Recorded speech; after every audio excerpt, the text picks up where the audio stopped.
청와대와 여당이 이낙연 국무총리 후보자의 청문회 정국을 돌파하기 위한 총력전에 나섰습니다. 네, 새로운 검증 기준을 만들자고 제안하면서도 무조건적인 인준 반대는 안 된다며 설득과 압박을 병행했습니다. 보도에 김혜영 기자입니다. 이낙연 국무총리 후보자의 임명동의안 처리가 난항을 겪으면서 여당인 더불어민주당이 야권의 협조를 요청하고 나섰습니다. 대통령의 뜻을 대승적으로 수용해달라고 촉구했는데 야당 시절 민주당의 공세도 돌아보면서 몸을 낮췄습니다.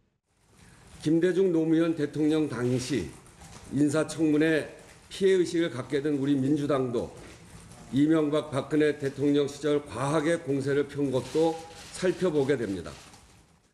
더불어민주당 우원식 원내대표는 고위공직자 인사 기준을 국회, 청와대가 함께 만들자고 제안했습니다. 이 후보자에 이어 강경화 외교부 장관, 김상조 공정거래위원장 후보자까지 위장 전입에 연루돼 나름의 타겟책을 내놓은 겁니다.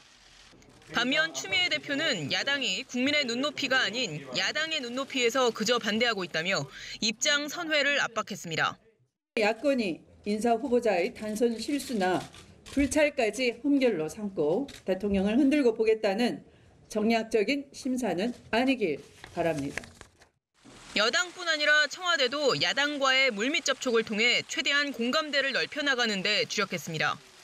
전병헌 청와대 정무수석을 비롯한 정무라인이 각 당 지도부와 전화통화를 하고 인준 협조를 요청한 것으로 알려졌습니다. 전병헌 수석은 정세균 국회의장이 주재하는 여야 원내대표 주례회동에서도 인준 협조를 거듭 촉구할 전망입니다. 연합뉴스TV 김혜영입니다.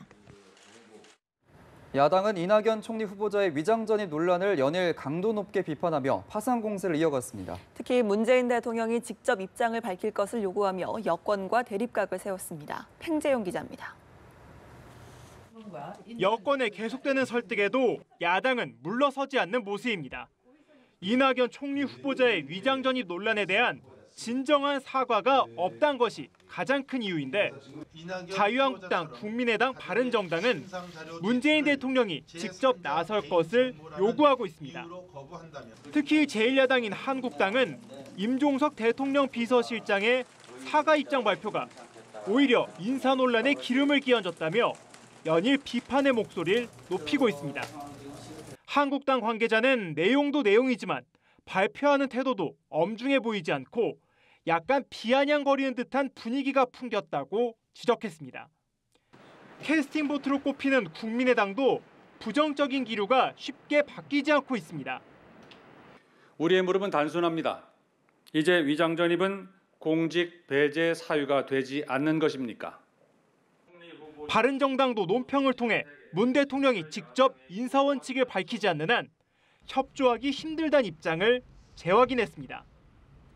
협치란 무비판적으로 수용하는 것이 아니라 국민들이 납득할 만한 범위 내에서 협조하고 동참하는 것입니다.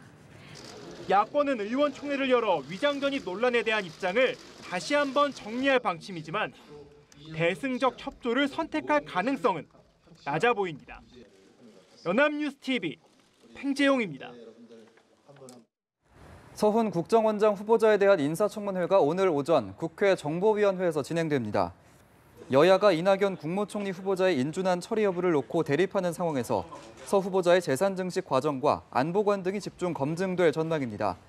한편 김상조 공정거래위원장 후보자와 김동연 부총리 겸 기획재정부 장관 후보자는 각각 이번 주 금요일과 다음 주 수요일 청문회에 출석합니다. 김희수 헌법재판소장 후보자와 강경화 외교부 장관 후보자 역시 6월 초 인사청문회 일정이 잡힐 것으로 보입니다.